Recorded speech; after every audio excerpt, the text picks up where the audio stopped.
अस्सलामु अलैकुम वरहमतुल्लाहि वबरकातुहू। अल्हम्दुलिल्लाहि रब्बिल आलमीन वस्सलातु वस्सलामु अला सय्यिदिल मुरसलीन व अला आलिहि व अस्हाबिहि अजमईन व मन तबिअहुम बि इहसानिन इला यौमिद्दीन, अम्मा बाद। मेरे तमाम दीनी और इस्लामी भाइयों, माँ बाप की खिदमत, माँ बाप का आदर और सम्मान हमारे ऊपर कितना ज़रूरी है, इस बारे में हम बातें कर रहे हैं। आज हम कुछ बातें ये सीखेंगे कि अगर किसी आदमी ने इस्लाम स्वीकार कर लिया और उसके माँ बाप अभी इस्लाम धर्म में प्रवेश नहीं किए हैं, गैर मुस्लिम हैं, फिर भी उनके साथ अच्छा व्यवहार, अच्छा सलूक करना उसके लिए ज़रूरी है, उसके ऊपर वाजिब है। उनकी खिदमत करना उसके ऊपर क्या है, ज़रूरी है। और साथ ही साथ जो माँ बाप की खिदमत नहीं करते, माँ बाप की सेवा नहीं करते, उनसे झगड़ा करते हैं, लड़ाई करते हैं और उनकी अवज्ञा करते हैं, अवहेलना करते हैं, आदेश को पालन नहीं करते बल्कि अवहेलना, आदेश का उल्लंघन करते हैं और उनके ख़िलाफ़ चलते हैं, उनके लिए क्या सज़ा है, उनके लिए क्या सज़ा और कितने वो बड़े पाप के भागीदार हो रहे हैं, इंशाअल्लाह ये बातें हम सीखेंगे। मेरे भाइयों, अगर माँ बाप का स्वभाव अच्छा, अक्सर ऐसे माँ बाप नहीं होते, लेकिन जैसे कि हम सब जानते हैं कि ऐसा छोटा बच्चा होता है और उसकी दिमाग और उसकी बुद्धि, उसके सब कुछ बड़े कमज़ोर होते हैं, महदूद होते हैं। इसी तरह से जब एक माँ बाप बूढ़े हो जाते हैं, उनका शरीर, उनका जिस्म और जिस्म के हर पार्ट पुर्जे, दिमाग, बुद्धि, विवेक सब कुछ कमज़ोर और दुर्बल हो जाता है। तो अगर कभी कभी माँ बाप उच्च स्वर में, कठोर स्वर में, सख्त लहजे में बात कर दें तो भी इंसान को नाराज़ नहीं होना चाहिए। उनकी आवश्यकता को, उनकी ज़रूरत को और उनके हृदय की जो बात है उसको समझने की कोशिश करनी चाहिए, उसको समझने का प्रयास करना चाहिए, क्योंकि उन्होंने हमारे इशारे को समझा। जब हम कुछ बोलना और कुछ कहना नहीं जानते थे, कुछ कर नहीं पाते थे, सिर्फ रोना आता था हमें, फिर भी हमारे हर इशारे को समझ के उन्होंने हमारी इतनी खिदमत की, हमारा लालन पालन किया, पालन पोषण किया, हमारी परवरिश की, हमारी हर तरह से सेवा की। तो हम उनकी खिदमत करें और उनकी अहमियत को समझें और उनकी भी ज़रूरियात को हम समझने की कोशिश करें। एक आदर्श मुस्लिम, एक प्रतिभाशाली और सज्जन व्यक्ति, एक आइडियल और नमूना व्यक्ति की ये बहुत बड़ी पहचान है। अगरचे वो गैर मुस्लिम हो, फिर भी उनके साथ अच्छा व्यवहार करना चाहिए। इस्लाम धर्म हमको ये सिखाता है। हज़रत अस्मा बिन्त अबी बकर रज़ियल्लाहु ताला अन्हुमा वो कहती हैं कि मेरी माँ जो है, उन्होंने शुरू में इस्लाम स्वीकार नहीं किया था। वो कहती हैं कि एक दिन मेरे पास मेरी माँ आई और मुझसे कुछ खाना वगैरह मांग रही थी, कुछ ज़रूरत थी उनको, तो मुझसे मांगने लगी। तो कहती हैं मैंने रसूल अकरम सल्लल्लाहु अलैहि वसल्लम से पूछा, अल्लाह के रसूल, क्या मैं उनकी मदद करूं, क्या मैं उनका हेल्प करूं, क्या मैं उनका साथ दूं, क्या उनके ऊपर क्या उनका मेरे ऊपर हक़ और अधिकार है? रसूल अकरम सल्लल्लाहु अलैहि वसल्लम ने क्या इरशाद फरमाया कि सिली उम्मकी, अपनी माँ के साथ अच्छा व्यवहार करो, उनको मिला के रखो, उनकी सेवा करो, उनकी खिदमत करो। अगरचे वो अभी इस्लाम में प्रवेश नहीं किए, पता क्या चला कि चाहे जिस अवस्था में हमारे माँ बाप हों, उनकी आवश्यकता को, उनकी ज़रूरत को और उनके दिल की बात को हम समझने की कोशिश करें, हम इंशाअल्लाह कामयाब हो जाएंगे।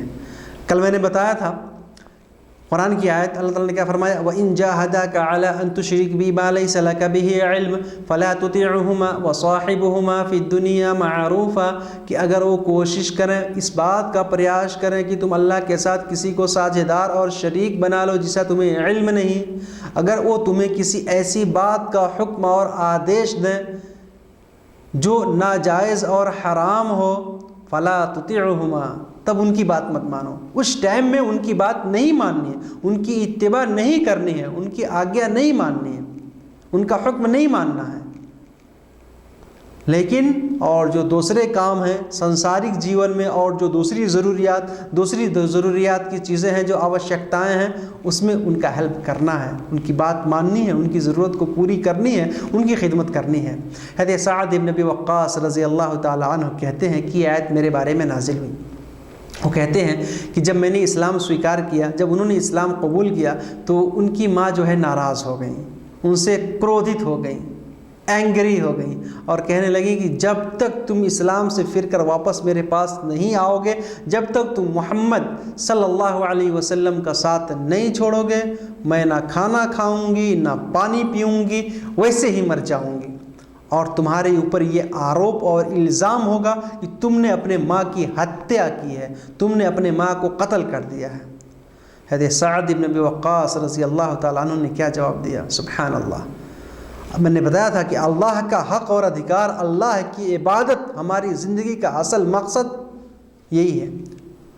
कहा, ऐ माँ, अगर आपकी तरह से 100 जान हो और 100 जान इसी तरह से भूखे और प्यासे निकल जाए, तड़प तड़प कर मर जाए, फिर भी मैं मोहम्मद सल्लल्लाहु अलैहि वसल्लम को नहीं छोड़ सकता, इस्लाम धर्म को नहीं छोड़ सकता। मेरे भाई गौर करें, अगर वो कोई गलत काम का आदेश देते हैं माँ और बाप तो बात नहीं मानते। वैसे बहुत सारे, कोई भी माँ बाप ऐसे नहीं होते जो अपने बेटे को, अपने संतान को, अपने बच्चों को गलत तरीके पर लगाएंगे, लेकिन अगर ऐसी अवस्था आ जाए तो उनकी बात नहीं माननी। तो उन्होंने अपनी बात पर अड़े रहे। हज़रत साद इब्न वक्कास माँ एक दिन भूखी रही, दूसरे दिन भूखी रही, फिर तीसरे दिन तक भूखी रही। फिर जब भूख ने खूब तड़पा दिया, फिर उन्होंने खाना खाना शुरू कर दिया।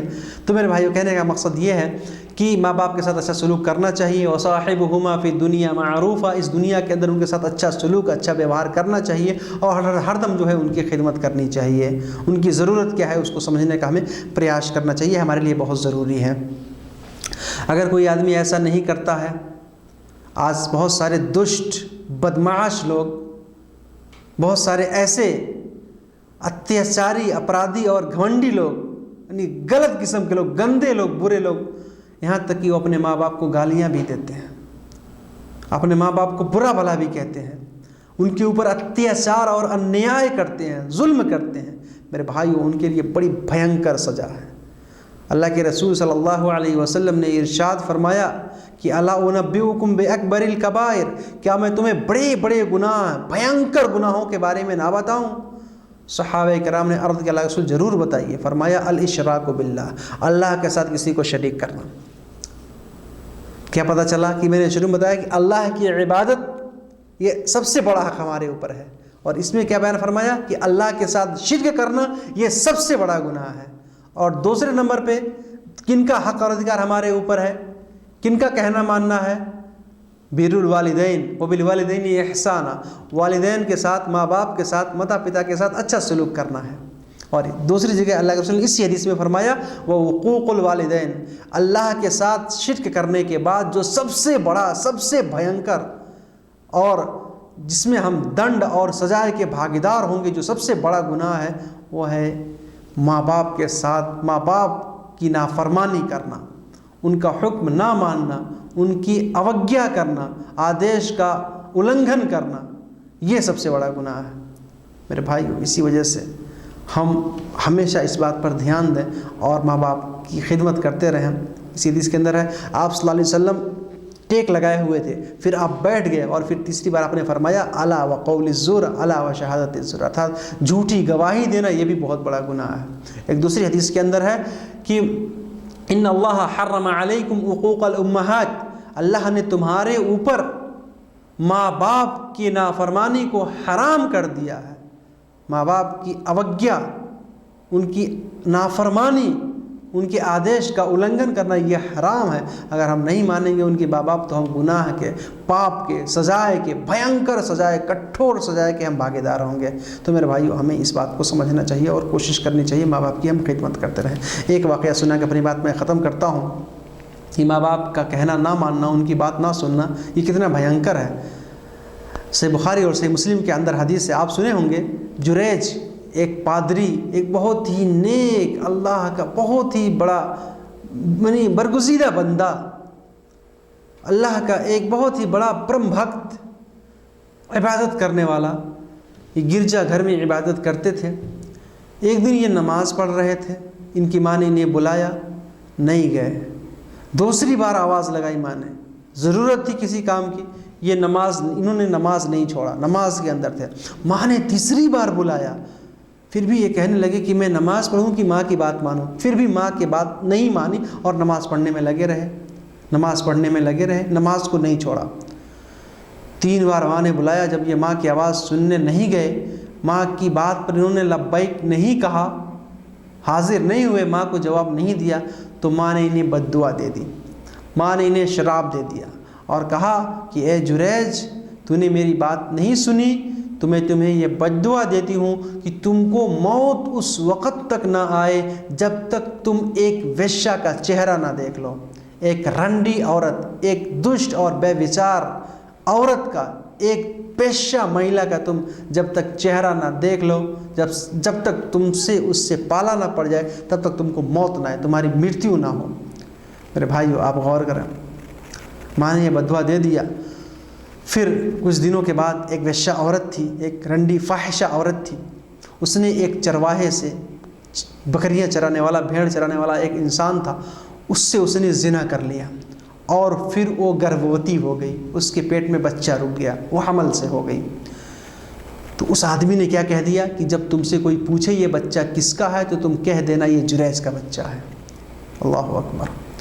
फिर जब गर्भ उसका बड़ा हुआ, वो हमल बिल्कुल ज़ाहिर हो गया, तो लोगों ने पूछा भाई किसका बच्चा है? उसने कहा कि ये जुरैज का बच्चा है। अब लोग नाराज़ हो गए, क्रोधित हो गए, कहा इतना सूफ़ी संत, इतना सूफ़ी, इतना नेक बनने वाला और इतना गंदा काम करता है। गए और खूब मारा पीटा, जुरैज को मारा पीटा और उनके गिरजे को भी विध्वंस कर दिया, ध्वस्त कर दिया, गिरा दिया और पकड़ करके बादशाह के दरबार में लेके गए। जुरैज को अपनी माँ का बद्दुआ, माँ ने जो शराब दिया था वो याद आया। बहरहाल जब बादशाह के दरबार में सब लोग पहुँचे तो जुरैज जो है 2 रकात नमाज़ पढ़ी। उन्होंने 2 रकात नमाज़ पढ़ी और नमाज़ पढ़ने के बाद उस बच्चे के पास गए और कहा, बच्चा बता, सही सही बता, तेरा बाप कौन है? बच्चे ने फ़ौरन बोलना शुरू कर दिया। अभी नवजात शिशु है, पैदा हुआ है, बाल्यकाल ही में उसने बातें करनी शुरू कर दी और कहा कि मेरा बाप ये जुरैज नहीं है, मेरा बाप तो वो फला चरवाहा है, मेरा बाप तो वो फला बकरियां और भेड़ चराने वाला चरवाहा है। सारे लोग दंग रह गए, आश्चर्यचकित हो गए कि ये बच्चा अभी पैदा हुआ है और बात कर रहा है। तो मेरे भाई, लोग इतना खुश हुए, उन्होंने ला इलाहा इल्लल्लाह पढ़ी और जुरैज से खुश हो गए। जुरैज की पवित्रता साबित हो गई, जुरैज पाक है, यह साबित हो गया। उन्होंने कहा कि हम आपके महल को, आपके गिरजाघर को सोने का बना देंगे। उन्होंने कहा हम आपके गिरजाघर को सोने का बना देंगे। उन्होंने कहा नहीं, मेरा गिरजाघर सोने और चांदी का मत बनाओ, सोने और चांदी का मत बनाओ। उन्होंने कहा हम सोने और चांदी का बना देंगे। कहा सोने और चांदी का मत बनाओ, मेरा गिरजाघर जैसा था तुम लोग वैसे ही बना दो, मिट्टी का बना दो। पता क्या चला कि उन्होंने माँ की बात नहीं मानी थी, इतनी बेइज्जती सहनी पड़ी, उनकी बेइज्जती हुई और इसी तरह से उनका उपहास भी हुआ, अपमानित भी हुए। तो मेरे भाइयों, माँ की खिदमत करनी चाहिए। इसी हदीस को बुनियाद बनाते हुए उलमाए किराम कहते हैं, इस्लामी जो धर्म गुरु हैं, विद्वान हैं, धर्मविद, वो कहते हैं कि फ़र्ज़ नमाज के अलावा अगर नफिल नमाज हम पढ़ रहे हैं, तहज्जुद की नमाज हम पढ़ रहे हैं, नमाज के अंदर व्यस्त हैं, मशगूल हैं, और अगर माँ ने आवाज़ दे दिया तो नमाज तोड़ के, नमाज छोड़ के माँ की बात को सुननी पड़ेगी। नमाज को छोड़ के माँ किस लिए बुला रही है उसकी बात को सुनना पड़ेगा। तो मेरे भाइयों, ये हमारे लिए बहुत ज़रूरी है। तो इंशाअल्लाह हम माँ बाप की ज़रूर खिदमत करेंगे, उनकी ज़रूरत को समझेंगे, उनके दिल की बात को समझेंगे और भी हमें इसका बहुत सारा फ़ायदा होगा इंशाअल्लाह। जो मेरा कल का पाठ होगा तो कुछ और दूसरी नई चीज़ों के साथ इंशाअल्लाह इसी ताल्लुक़ से मैं हाज़िर हूँगा। तब तक के लिए अलविदा, धन्यवाद। अस्सलामु अलैकुम व रहमतुल्लाहि व बरकातुहू।